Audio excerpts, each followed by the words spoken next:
Okay, once we have everything organized, so we are ready to start. It is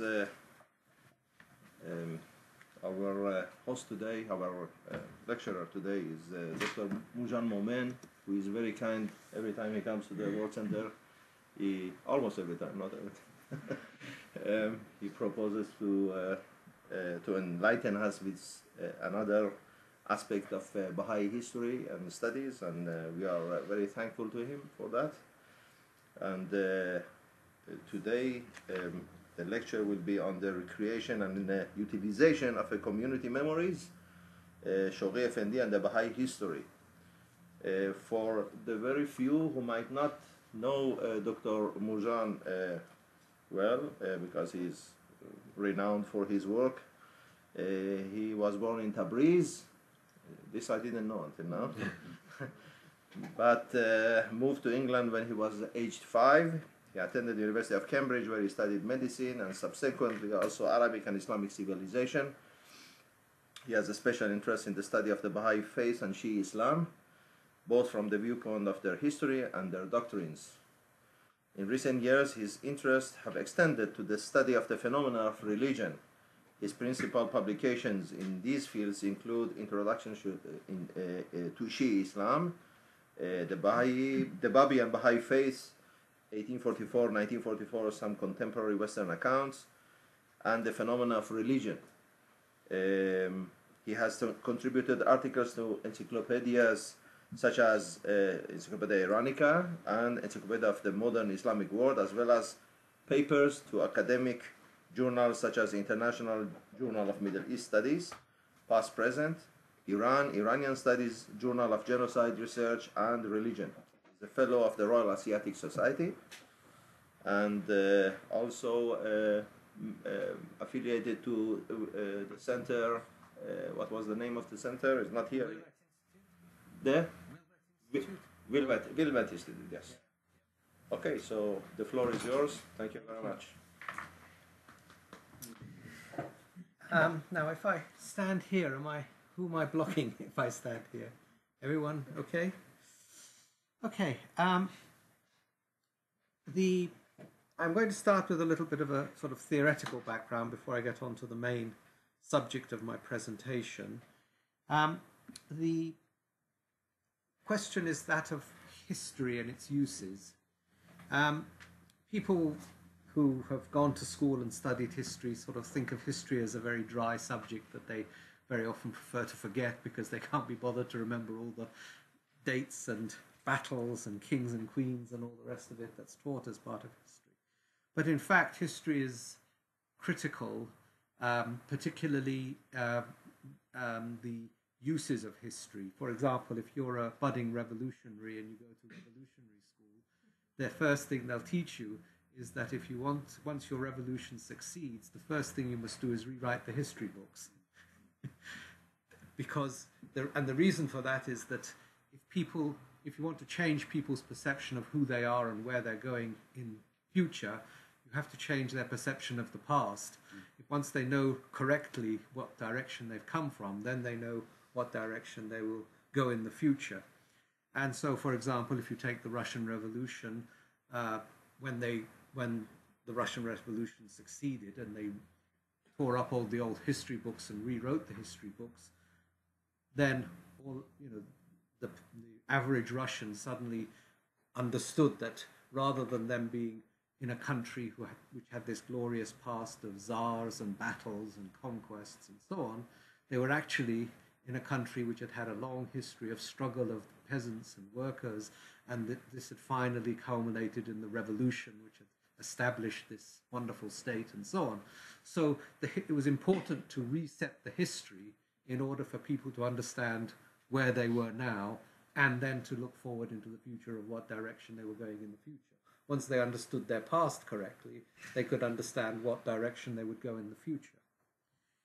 And this idea of a communal memory or a collective memory is something that has been, that's actually very, how should I say,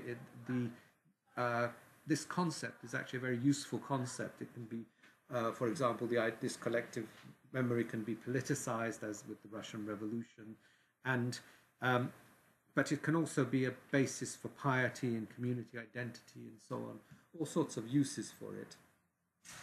And in the study of religion, of course, we have communal memories of events such as Karbala for Shi'i Muslims and the Holocaust for Jews and so on, these sorts of communal memories that form a critical part of the identity and and in a sense set agendas, political agendas, social agendas, and so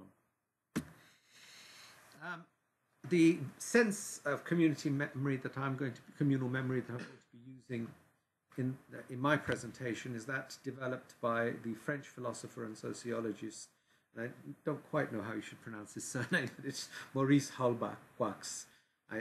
Is anyone French here who can correct me on my pronunciation? But this idea of communal memory was developed then by another French sociologist of religion, Danielle Hervieux-Léger, who developed this idea of a chain of memory. And in her formulation, a chain of memory is actually what is the sociological definition of religion. A religious community is one that has a common chain of memory, and that is the heart of a religious community. Their communal memory, the chain of memory that creates their identity.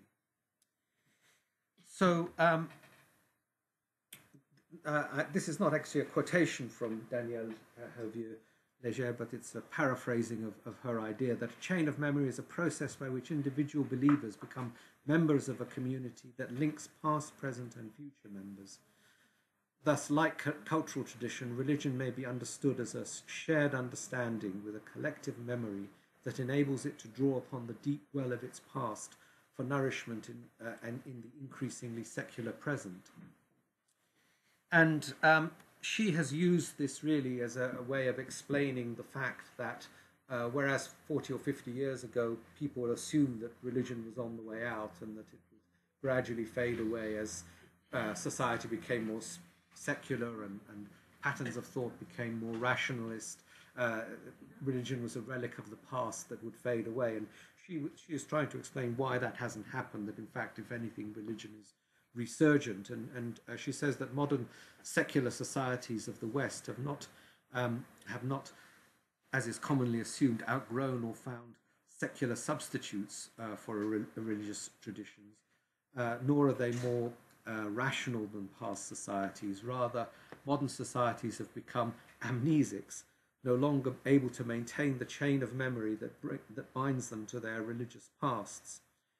Ironically, however, even as the modern world is destroying and losing touch with its traditional religious bases, it is also creating the need for a spiritual life and is thus opening up a space that only religion can fill. So she is using it as a way of explaining why religion isn't fading, if anything, there's a resurgence of religion. But I'm going to use the same concept in a slightly different way. I'm going to use it as an explanation for how radical change can come about in religion.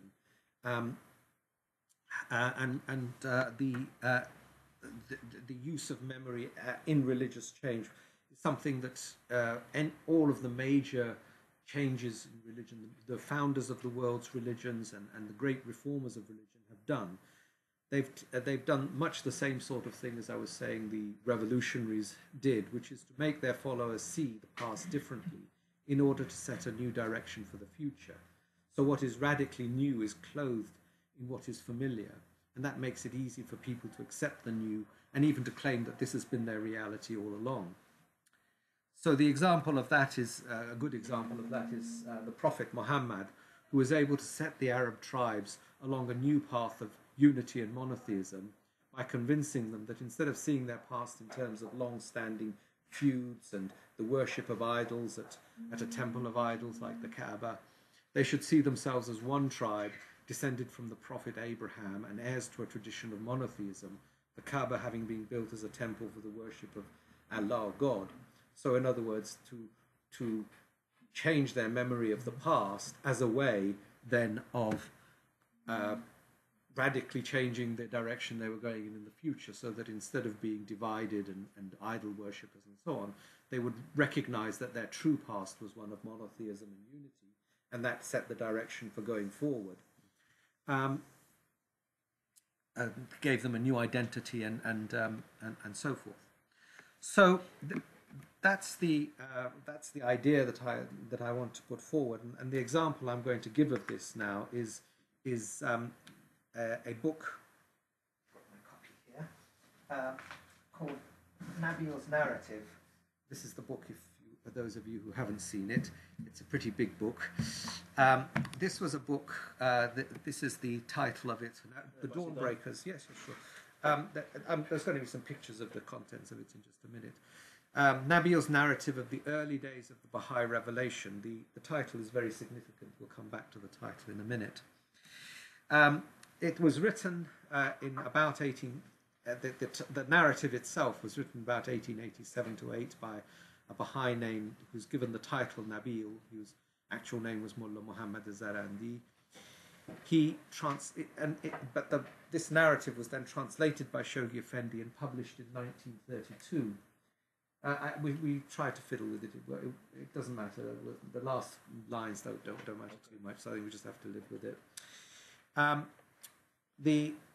The book consists of a 34-page introduction and then 668 pages of text, of the text of the translation, and then 8 pages of appendices. And in that 668 pages, there are roughly 615 footnotes, which make up about half of the text, in fact, and about 150 photographs. And Shoghi Effendi, in one place, his secretary has written that it took 8 months of continuous labour. So it was a big project. Those of you who've been engaged in any translation work know how difficult translation is. Some people say it's even more difficult than writing an original text.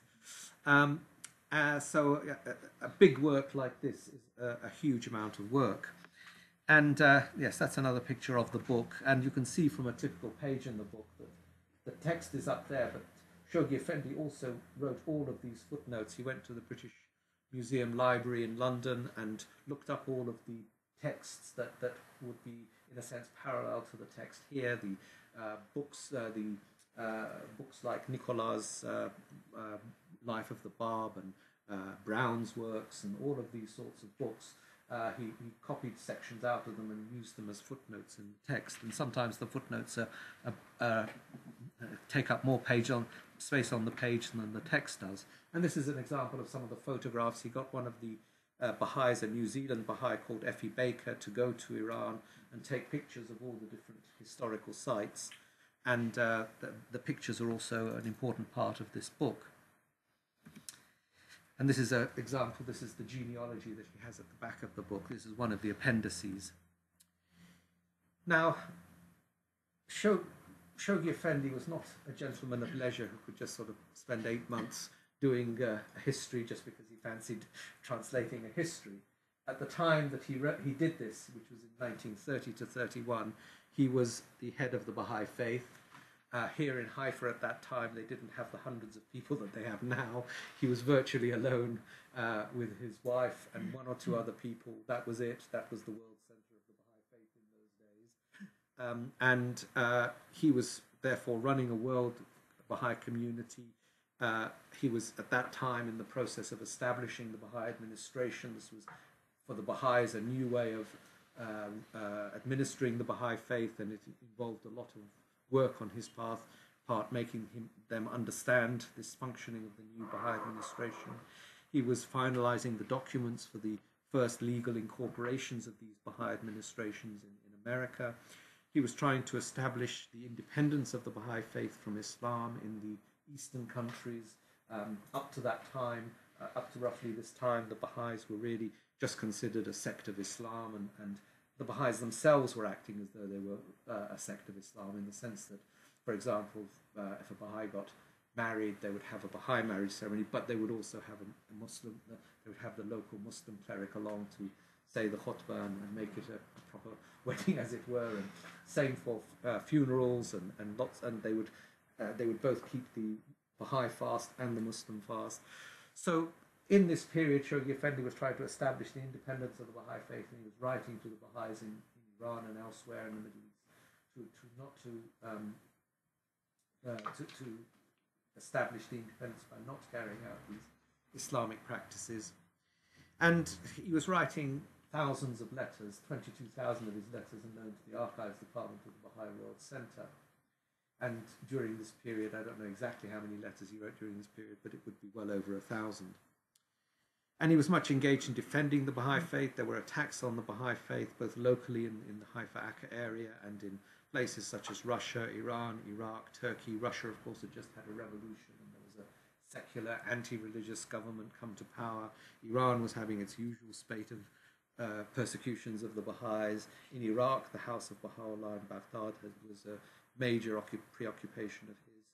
Turkey had the secularizing government of Ataturk, who was attacking religion. So he had all of those things, and then on top of all of that, he had just got back the major Baha'i holy site of Bahji, had just come back into ownership, and he was restoring that. So that was another major preoccupation of Shoghi Effendi. So what I'm trying to say is that he wasn't short of things to do, and yet he took out 8 months of his time to translate this work. So the question arises, why? Now, the other question that is interesting is why translate this history? Because if we look at the situation at the time in 1930-31, there were already 2 or 3 histories in Western languages of the time of the Bab. There was Abdul Baha's Traveller's Narrative, translated by Brown,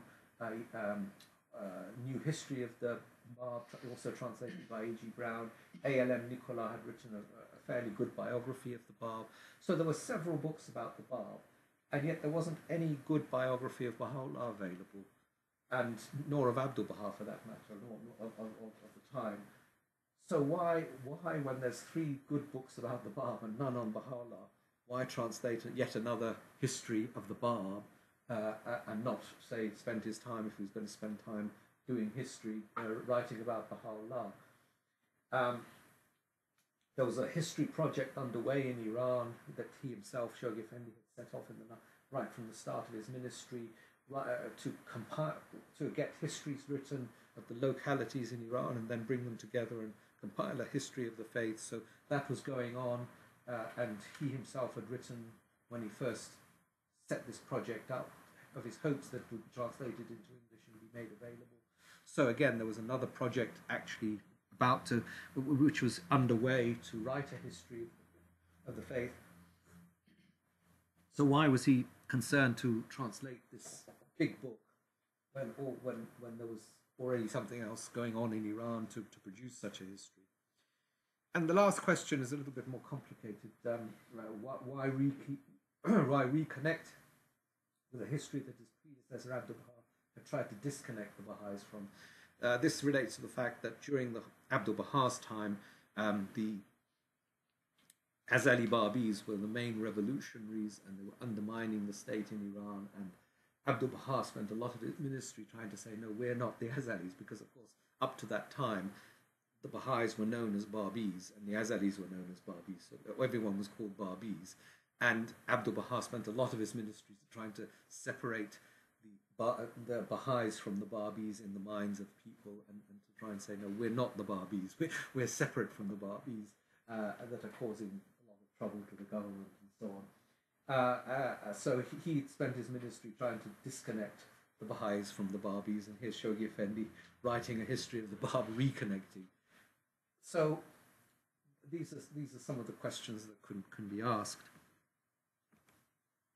And it seems to me that the key to answering these questions is a consideration of the exact circumstances of the time in which the book appeared, the stage that that Shoghi Effendi's development of the Baha'i community had reached, and the future direction that he wanted to take the Baha'i community. So if we look at that very briefly, Shoghi Effendi had been appointed the guardian in the Will and Testament of Abdul Baha, and became the guardian when Abdul Baha died in 1921, and he came back from England and took up his position in 1922.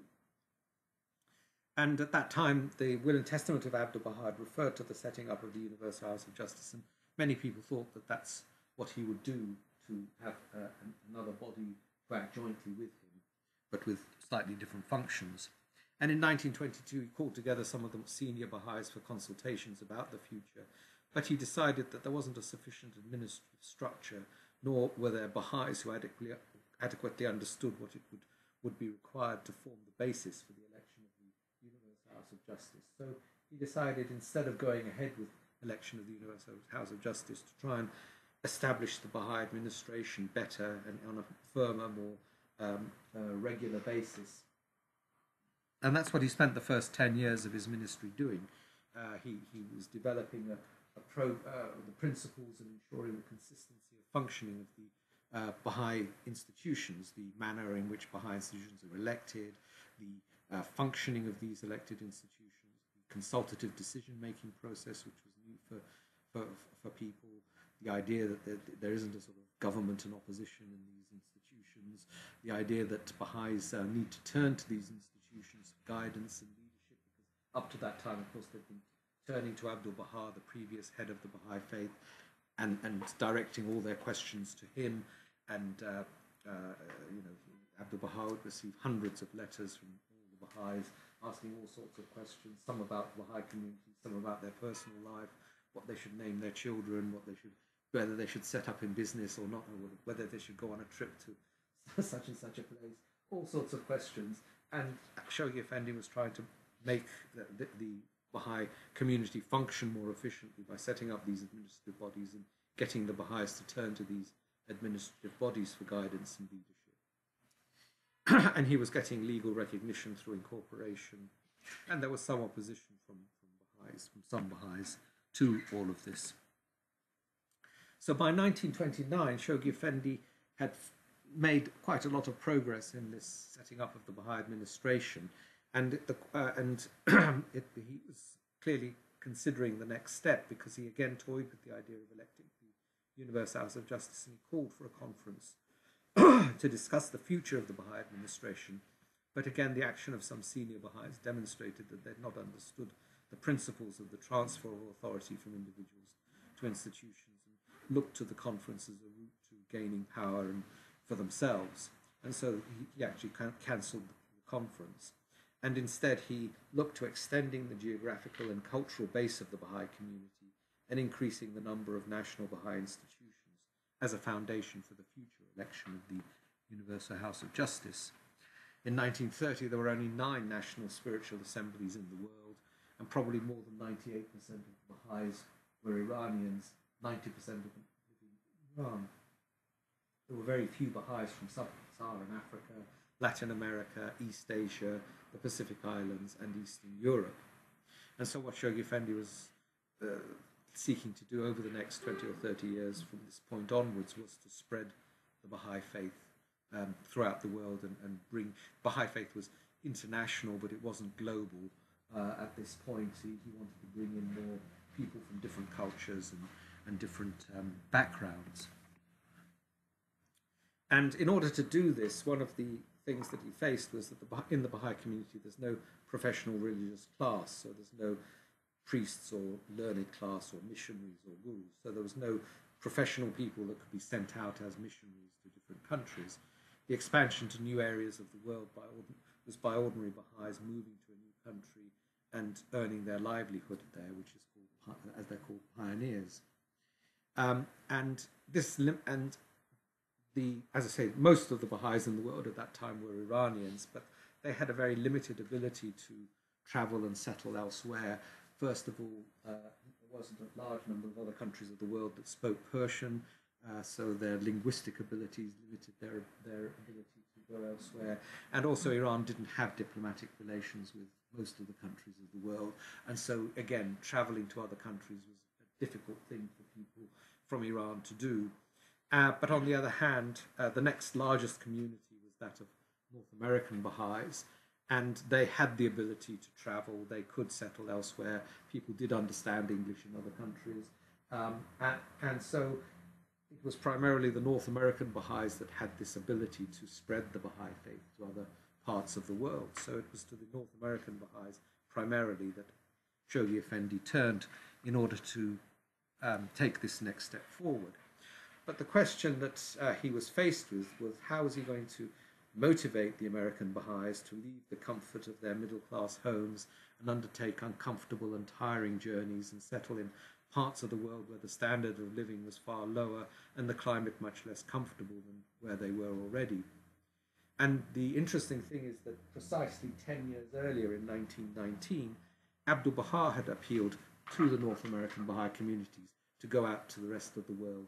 He sent a series of tablets that are known as the Tablets of the Divine Plan to the North American Baha'is, urging them to go out to the rest of the world, and only a handful had responded. The response to those tablets was very, very limited. I think probably about 4 or 5 people settled elsewhere in the world as a result. So Shoghi Effendi's problem was that if they hadn't responded to the charisma of Abdul Baha had been a major charismatic leader. He had travelled across North America. Many of the American Baha'is felt they had a personal relationship to him.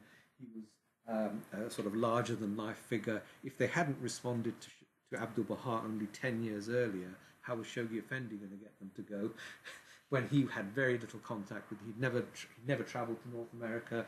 He just had met a few of the North American Baha'is who had travelled here to the Haifa Akka area as pilgrims. He had almost no personal connections with them, and yet, here 10 years later, he was trying to do what Abdul Baha had largely failed to do when he sent out these tablets of the Divine Plan. So this was Shoghi Effendi's dilemma. And I think what he did was he understood that the only way to get the American Baha'is to make the necessary sacrifices was to inspire them with role models of sacrifice and heroism. And the main period in the history of the Baha'i faith in which sacrifice and heroism had occurred was this early Babi period, when thousands of Babis had sacrificed their wealth and even their lives for their religion. And the stories of the Babis had already had a track record of inspiring enthusiasm among Europeans. The French diplomat Comte de Gobineau, the English literary critic Matthew Arnold, the French intellectual Ernest Renan, the Austrian diplomat Prokes Osten, the Austro-Hungarian poet Rainer Maria Rilke, the British scholar Edward Granville Brown, all of the Portuguese novelist Essa de Queiroz, all of these had written enthusiastically about the heroism of the Babis. It had stirred these individuals. So there was already a track record of the history of the Babis stirring Europeans and creating enthusiasm in them. So what Shoghi Effendi needed to do was to create a connection in the minds of the American Baha'is between themselves and these early Babis. He had to create among the North American Baha'is a community memory of heroism and self-sacrifice of the early Babis. So he needed a history of the Babi period that would inspire the Baha'is of the West. And the project for compiling a history in Iran was not getting anywhere near the stage where it would be useful for his purpose. But on the other hand, Nabil's narrative suited his purpose well. It told eyewitness accounts of bravery and heroism, self-sacrifice and perseverance under difficult conditions. It was reliable. Nabil himself had been involved in many of these events, and where he wasn't personally there, he used eyewitness sources. And so Shoghi Effendi worked on the translation in 1930 to 31, and it was published in 1932 in North America with this title, The Dawnbreakers, Nabil's Narrative of the Early Days of the Baha'i Revelation, which is a very interesting title because, of course, Nabil's, what he translated was actually a history of the Babi religion, not the Baha'i history, but he even in the title, he's connecting Nabil's narrative with Baha'i history. And at the same time as it was published, he sent out this this message.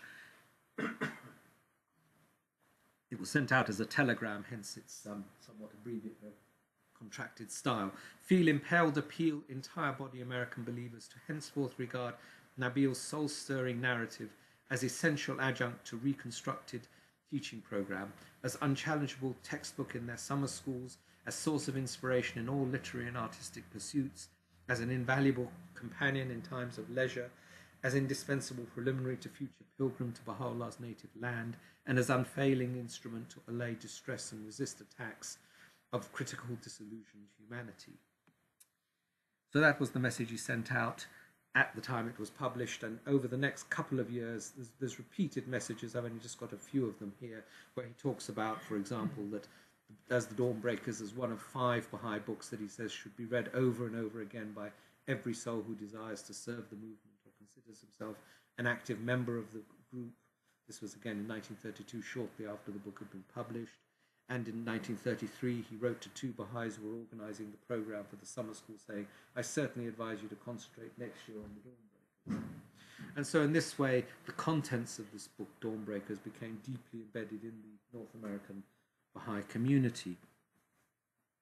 And he was quite open about his hopes for what the Dawnbreakers would achieve. He wrote a letter written on his behalf again in 1932, at the time the book was published. He says, "Shoghi Effendi undertook the translation of the Dawnbreakers only after being convinced that its publication will arouse the friends to greater self-sacrifice and a more determined way of teaching. Otherwise he would not have devoted so much time to it.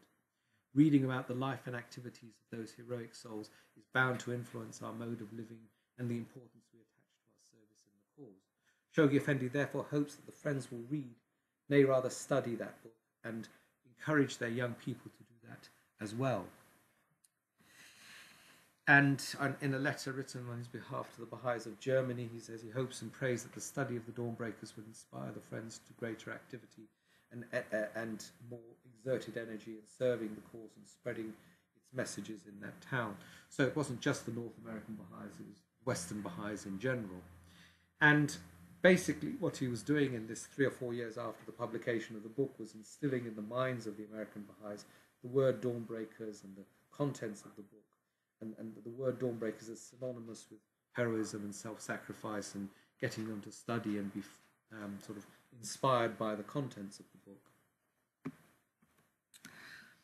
And he had already built up the Baha'i administration as a launching pad for spreading the Baha'i faith to all parts of the world, so that by 1936 he felt that the North American Baha'is were sufficiently imbued with the principles and concepts of the Baha'i administration to move on to the next phase. And that phase was launched in 1936, so 4 years after the Dawnbreakers was published, and that was the task of devising a plan for the expansion of the Baha'i faith to every state of the United States and every republic of the Americas, so in other words down into Central and South America. And when that plan was devised by the American National Assembly, Shoghi Effendi responded in a telegram that ends by invoking the idea of the American Baha'is as the spiritual descendants of the Dawnbreakers. So this is again a telegram. So we have, he says, "Dawnbreakers' previous age have on Persian soil, signalized by their acts, birth faith Baha'u'llah. Might not American believers, their spiritual descendants, prove themselves capable ushering in on a world scale the civilization of which that faith is direct source and sole begetter?" So here he's putting into the minds of the American Baha'is the idea that they are the spiritual descendants of the Dawnbreakers. At the launching of this 7-year plan, which was requiring them to go out into Latin America, into Central America and South America, and establish the Baha'i faith in those parts of the world. And in the second year of that 7-year plan, he wrote, "The community of the organized promoters of the faith of Baha'u'llah on the American continent, the spiritual descendants of the Dawnbreakers, of a heroic age, who by their death proclaimed the birth of that faith, must in turn usher in, not by their death, but through their living sacrifice, that promised world order, the shell ordained to enshrine that priceless jewel, the world civilization of which the faith itself is the sole begetter."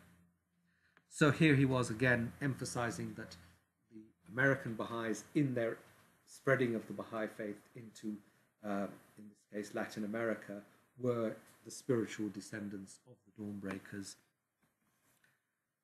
And then after that 7-year plan was finished, there was a second 7-year plan which was launched just after the end of the Second World War, in which and the primary objective of that was to spread the Baha'i faith into the countries of Europe that had not had Baha'i communities up to that point.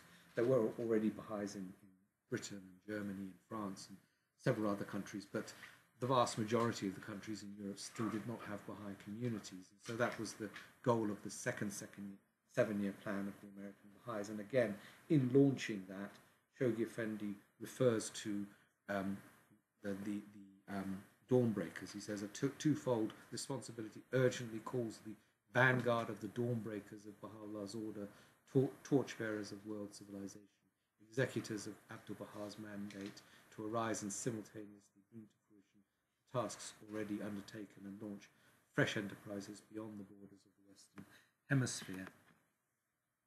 I mean, I could go on. There's lots of quotations. I don't want to sort of overdo this part of the presentation, but at a certain time in the during that second year, 7-year plans, when there were certain goals that were in danger of failure, Shoghi Effendi again appealed to the American Baha'is using the concept of the Dawnbreakers. He says, "I am moved to plead at this 11th hour that the rank and file of the community, particularly the members resident in long-established leading strongholds of the faith, New York, Chicago, Los Angeles, San Francisco, Washington, issue forth unhesitatingly, determinedly, sacrifice every interest, assume positions in the forefront of the struggle, and emulate in the course of the first decade of the second Baha'i century exploits of their spiritual progenitors, the Dawnbreakers of the heroic age, which immortalized the dawn of the first Baha'i century." So this was 1846, 100 years on from when the Dawnbreakers of the Babi period were doing their exploits and their heroic actions. And so he's reminding the American Baha'is that this is now 100 years on, and they're being called to sort of heroic exploits as well. And as other nations, other national assemblies reached the stage of development that they could also undertake plans of expansion, Shoghi Effendi again evoked the Dawnbreakers in launching their plans. I've given here a couple of further examples. For example, when he was launching the first global 10-year crusade, he again refers back to the Dawnbreakers of the apostolic age of the Baha'i dispensation and so forth. And when writing of the pioneers who left their homes to move to a new locality and establish themselves there, Shoghi Effendi states that future generations, viewing the magnitude of their labours in their proper perspective, will no doubt pay adequate tribute, a tribute no less ardent and well-deserved than the recognition extended by the present-day builders of the world order of Baha'u'llah to the Dawnbreakers, those whose shining deeds have signalised the birth of the heroic age of his faith. So, in conclusion then, what Shoghi Effendi needed was to inspire ordinary American Baha'is to sacrifice the comforts of their middle-class homes and move to and settle in faraway places with lower standards of living and uncomfortable climates. He needed to inspire them to heroism and self-sacrifice. And for this purpose, he translated the Dawnbreakers, Nabil's narrative of the period of the Bab, when thousands of Babis arose and sacrificed their property and even their lives for the new religion. And the book was published in 1932. And over the next 5 years, he instructed the American Baha'is to study it carefully and thoroughly, embedding the Dawnbreakers in the minds of the American Baha'is as inspiration and role model for sacrifice. And when he launched these plans that were to expand the Baha'i faith, which needed these pioneers to go out into different parts of the world, he evoked the memory of the Dawnbreakers, calling the North American Baha'is the spiritual descendants of the Dawnbreakers, and he compared their sacrifices to those of the early martyrs. And when the first 7-year plan was successfully completed, moved on again and again evoked the name of the Dawnbreakers in praise of the achievements of the first year plan and in setting out the subsequent plans both in North America and elsewhere. So the power of remembrance, the memories of heroism and self-sacrifice provided inspiration for individuals to overcome difficulties and make sacrifices. And Shoghi Effendi's ability to graft on a communal remembrance from a different community onto the American Baha'is, this process involved grafting on a communal memory which created a new identity. The American Baha'i now had an Iranian Babi as his or her spiritual ancestor, a new identity that infused him or her with a new capacity for heroism and sacrifice. So what I've tried to do in this paper is to give some insights into the conditions that must prevail for this grafting of the memories of one community onto another in order to recreate the the identity of that second community and to stir them to action. So tentatively, I would suggest that for this to occur successfully, and of course, it is a difficult thing to do to sort of get a whole group of people to then sort of think of themselves differently to create a new identity in a community. It's a very difficult thing to achieve. And tentatively, the way Shoghi Effendi did it, at any rate, the conditions that proved that I think led to the success of what he did was that there must be some connection between the community whose memory is evoked and the community that it's being grafted onto. It can't just be two completely different communities. There has to be a connection. In this case, it was the Baha'i faith that was the connection. It must be done by someone who is perceived to have the authority and knowledge to do this. Not everyone can persuade a group of people to change their identity. It must be done through a narrative that is vivid and direct, an eyewitness of the events depicted in memory. And it must be done by someone who has good rhetorical skills and is able to create an acceptable encoding of the narrative so that people could see clearly how they were the spiritual descendants of those earlier Barbis.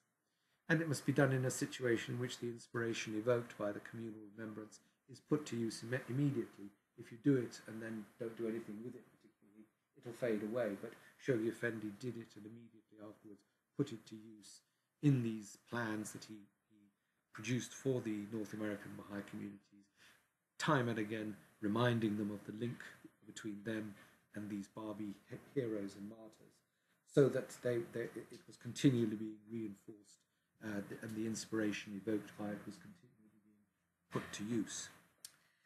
Okay, I think that's it, isn't it? Yeah. Thank you. Thank you very much.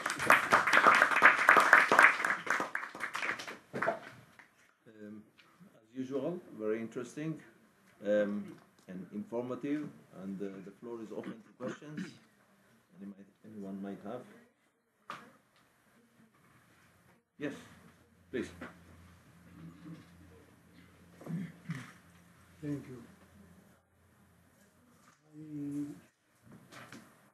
I would ask if these sources about relation before the war with the Ottoman Empire legislation. Sorry, the sources for relation with the Ottoman legislation before the First World War. With the first leaders of yes, well, if you want, yes, there's a very good source for it. Baha'i called Nejati Alkan, who has written. He's done research in the Ottoman archives and has found lots and lots of material about this very subject, and has written a book about it. So that's well researched. Well, I mean, obviously there's always more you can do, but there has been a good start made on that, and there's a lot of material on that. Yeah. I can give you an article about this written by the same person. So if you want. And about the men Shoghi Effendi. we saw, I am very curious about Leconte Gobineau because of his theories Oh yes, of racial yes. problems. Well, yes, of course. He came to Iran as the French minister. He was he headed the French legation in Iran, and one of the things that he did there while he was there was he had this idea of, I mean, people call him the founder of racism in Europe, but in fact his ideas had no, he didn't think that there was any final solution to this. He just described it as being something that occurred, and he regretted it, but he didn't think there was anything particular that could be done about it. And yes, he had these theories and so on. But also he came into contact with the Barbis there, and he was very stirred by the heroism, because of course this was in line with his ideas, his racist ideas as well. But he wrote a whole book on the Barbis. The whole book isn't about the Barbis. The book is called Les religions et philosophies dans l'Asie centrale, There are chapters on Sufism and other movements, but the bulk of the book is about the Babis. And that book really did more than anything else to create an interest in Europe about the Babis, because from that point onwards there were many articles written about the Babis, and Gobineau himself was much more known in the 1860s and 70s for the book, for his introduction of the Babis to the discourse in Europe, and the many articles that were produced on that, than he was for these racist theories. It was only much later in the 20th century that he started to become famous as a source for the... Not only minorities by peoples, also by minorities and faiths. Yes. Yeah. Thank you. Yes, Dr. Zafani. Thank you very much, Moojan. I think, your paper is clear and very convincing that the Dawnbreakers was written as kind of the transition of the heroic spirit from the cradle of the faith to the cradle of the administration in the States. Question that came to mind, and I wonder, maybe you addressed it at the beginning. Sorry, I was a few minutes out, so apologies if you already answered it. But I have heard in the past at a few occasions that some people say, and I was wondering if your thesis, your theory is going into that direction, that what Shoghi Effendi has published and what he edited with Nabi's narrative is less a history, therefore it's called a narrative, and therefore, it's more of a question of identity making, whereas classical historical sources would be different. But at the same time, when Shoghi Effendi wrote letters about Nabi's narrative to the Iranian community, he encouraged them actually as well to study it. And I think in one of the letters in the Toriyat, he calls it Akmal Tarikh, or Tarikh Akmal, which is like most complete history that exists at the moment, which is a claim of being history at the same time. And if it would just be about having some source of identity making, then I also wonder the 600 plus footnotes that he took from all of these different sources. It's a lot of work, right? Which seems to be solidly, grounded in the historical research. So do you, maybe it's both. Maybe it is. Yeah, I didn't mean to imply that. I didn't imply that was his. Put it this way: he wanted to create this connection, but at the same time, he wanted to produce the best work that he could in terms of the history of the Babi religion and all the different sources and so on. So he was at the same time wanting to produce the sort of as you say, an authoritative, as complete a possible history as he could. So he was, if you like, he was pursuing both aims, but in relation to this paper and the North American Baha'is, this was the objective. But simultaneously, he was producing the best possible history he could of that period, with all of these footnotes, all the research that he did, all of the work that he put into to the footnotes and his researches in the British Library and so on. Okay, I have one. Oh, you? No, I wanted to make sure that. You want to go last? That way I can say that you already asked what I wanted to ask. Let's see. Well, first of all, thank you very much. That was really enlightening. I just had a quick question.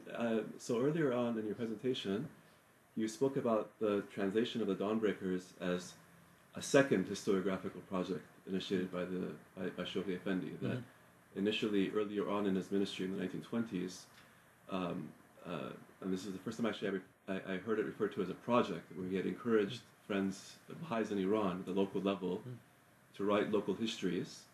And we acknowledge that Dr. Faculty being here, many of these have been published in recent years, and also through your efforts with Tariq Azur.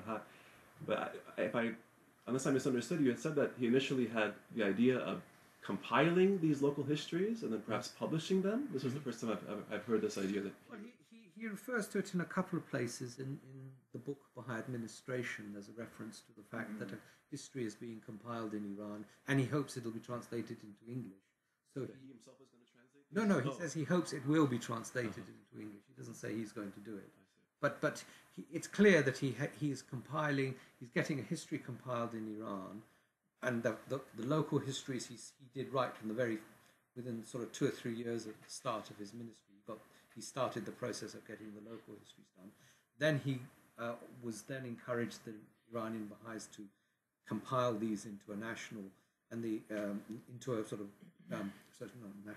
a history of the Baha'i faith as a whole, and he also in fact sent out instructions for American and British and other Baha'i communities to compile histories at this time as well.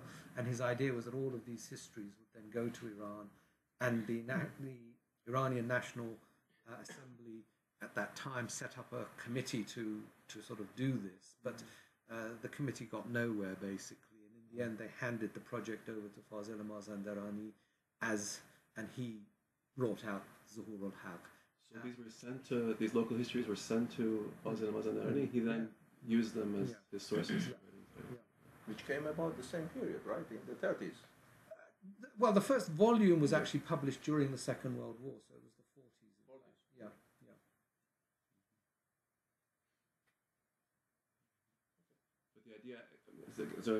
So the idea was originally that these would be compiled into a local history of the Baha'i faith, of the Baha'i period.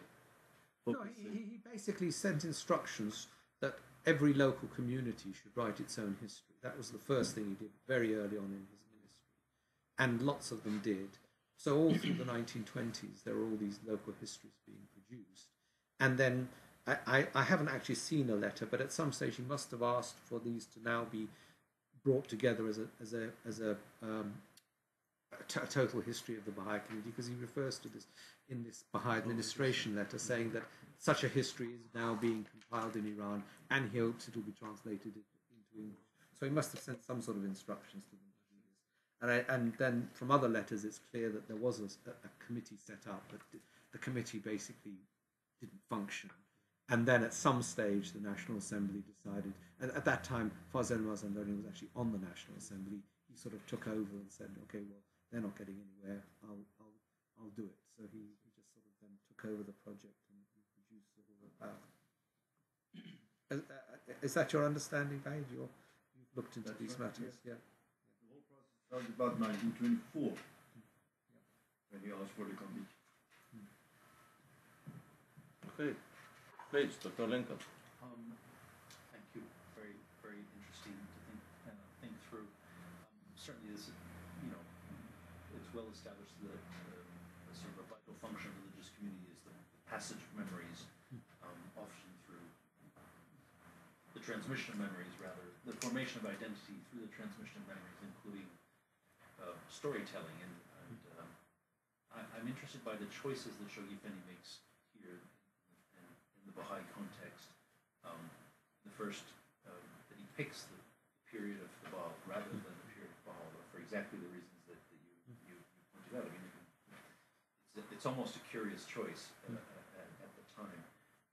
Surely there were also sources of the lifetime of Baha'u'llah where he might have done the same thing. Or maybe there weren't. Maybe he didn't have the material at that stage. And I think the second thing is that what I find interesting is that he might have produced a work of the collected favorite stories of the life of Bab, or favorite quotations of any number of things. But instead, Nabil's narrative is at least 50% a community history. I mean, the Bab is present as the central figure, but it's actually it's a history of the Babi community, and therefore would appear to be different, or maybe it's exactly the same from other. Think of other examples in other religious traditions of something comparable in its focus. Well, I mean, the New Testament is both the life of Christ and the early Christian community for the first period, at any rate. So, yeah, there are comparable things, I suppose. I mean, it's not a history as such. It's just a series of letters, but from the letters you get a sense of how the history. But it's much more, I suppose, anecdotal. Yes. It wasn't written out as a history. Whereas this is a fairly cast of thousands.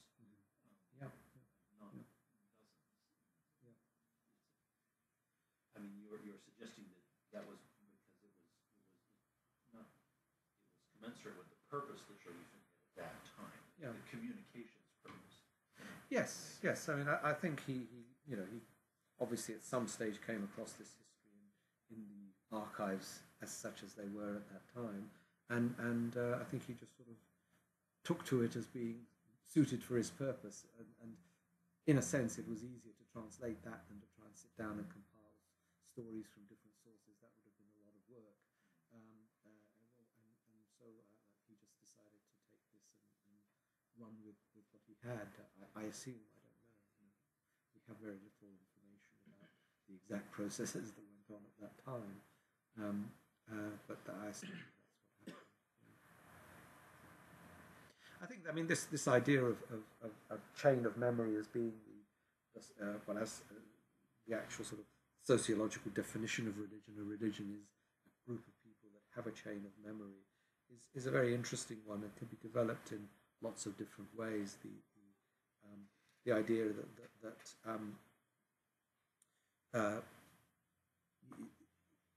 you create unity and identity through a chain of memory. The identity of a group of people, in a sense, is forged by their history, and I think that's very true in lots of religious communities, particularly those who have a sort of some episode in their history in the past that is seared into their memory because of suffering or whatever. Then that becomes a very strong element in the identity of that community.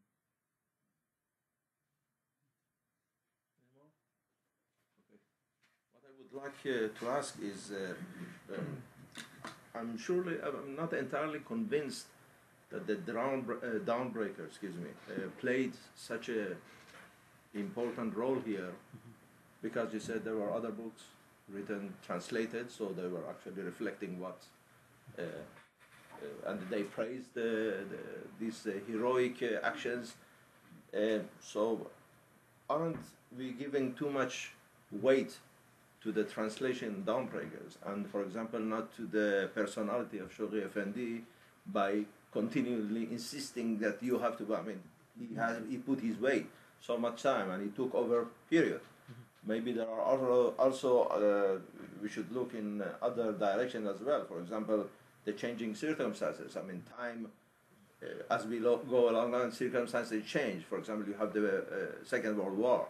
Maybe after that, with the destruction that it brought to the world, some people were convinced that we have to prevent such a thing from recurring again in the future.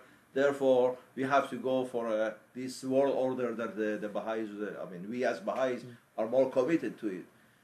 You were talking about new generation of Baha'is, so maybe they were more, taking it entirely on this Dawnbreaker, and I still don't understand what exactly they are different than the other accounts that were translated before. I mean, what's in the Dawnbreakers that is not in the other thing? So that's just trying to look at it more broader. Well, I can only go by the evidence that Shoghi Effendi, that the Baha'i community, you see, if you sort of look for Dawnbreakers in the messages of Shoghi Effendi, but also not just that, in magazines such as Baha'i News that record the history of the community. You see, although, say, Brown's translation of Abdul Baha's Traveller's Narrative was available, and it's by Abdul Baha after all, so Baha'is have no doubt about its authority and authenticity, yet you see very few references to it in the Baha'i, in the accounts of the period. It's almost, a few people obviously have read it because there are some references, but compared to the number of references to Dawnbreakers that there are, it's minute.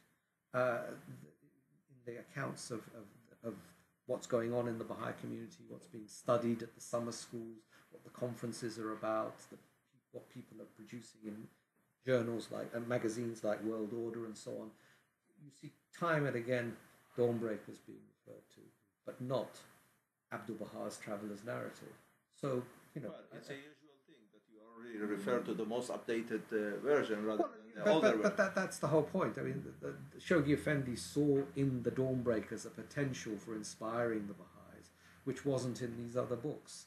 They were written for other purposes, and personally, I find Nicolas' French very difficult to read.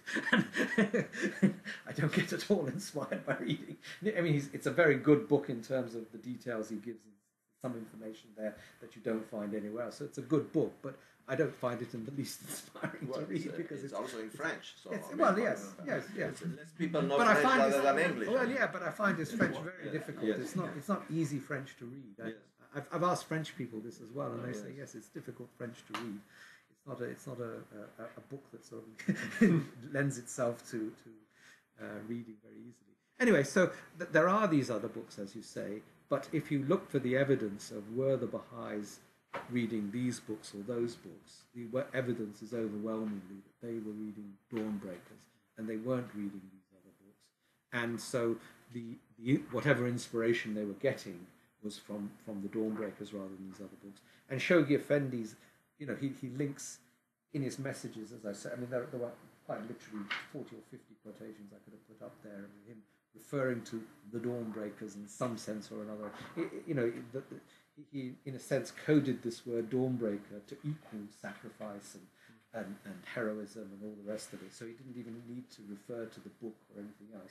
He just used the word Dawnbreaker, and every Baha'i knew what he was talking about, and it immediately sparked idea in Baha'is' minds of heroism and sacrifice and so forth. So he had successfully encoded this word with this meaning, and then he was able to use the word without explaining himself any further in message after message after message, and producing the desired result of inspiring Baha'is to go out and pioneer to all these difficult places and so on. So both from the point of view of the sources that we have about what was going on in the Baha'i community, you see the Dawnbreakers again and again being referred to, and also in Shoghi Effendi's messages. You don't find him referring to Abdul Baha's Traveller's Narrative or Nicolas. Very, very occasionally, maybe a handful of references to these other books. Time and again, the Dawnbreakers, the Dawnbreakers, the Dawnbreakers. So in as much as Baha'is may have been inspired by any history, it was the Dawnbreakers that was doing that work. Now, whether other factors like World War II and so on were involved in the desire of the Baha'is to go out and you may well be right. I mean, that would be a much bigger project to look at those sort of factors. Thank you very much. And could you elaborate? You said that he insisted that this would be taught in the Baha'i schools. And Baha'i summer schools, yes. Baha'i summer. Oh, okay. These are the Baha'i summer schools are places in the summer where Baha'is, adult Baha'is, these are not schools for children, adult Baha'is come together and they have lectures and they have a bit of community life, because most Baha'is in the West at any rate are living in small communities, just sort of a dozen people or something, and the summer school is a place where you can get a whole group of Baha'is together and they can study the text together and so on. And he was saying this is the book to study at your summer schools in the 1930s. Thank you very much. Any others? Well, oh yes, please. Thank you. A question about related to this. Like, I think of the Baha'i world where there's this like when the administrative order was being set up and the assemblies were being registered. Sometimes what the Guardian did is he had the pictures of the incorporation documents, for example, and I think I hadn't thought of that till now, but something that's different. This was interesting. Also, like how pictures are used in this narrative. Like a chapter on Islam starts with the view. So I don't know. It seems like that was very thought about. It wasn't just something that just these were available, but I haven't thought about what role that plays in the narrative. Yes, it was interesting. I mean, he specifically sent Effie Baker to Iran and gave her, the instructions to go, where to go to. I mean, he created the list of places she should go to, In fact, it was my great uncle Muhammad Labib who accompanied her. National Assembly of Iran appointed him because he was also an amateur photographer and so on. And he accompanied her around Iran because, of course, a Western woman wandering around Iran at that time was not had its own potential difficulties. But anyway, so some of the places are very remote places that she went to and took photographs there.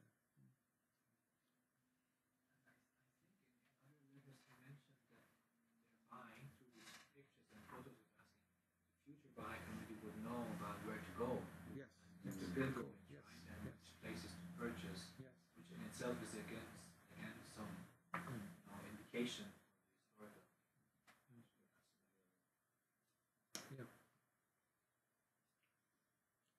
Okay, with that remark by Dr. Adefani, we will thank you again for excellent lecture. Thank you very much.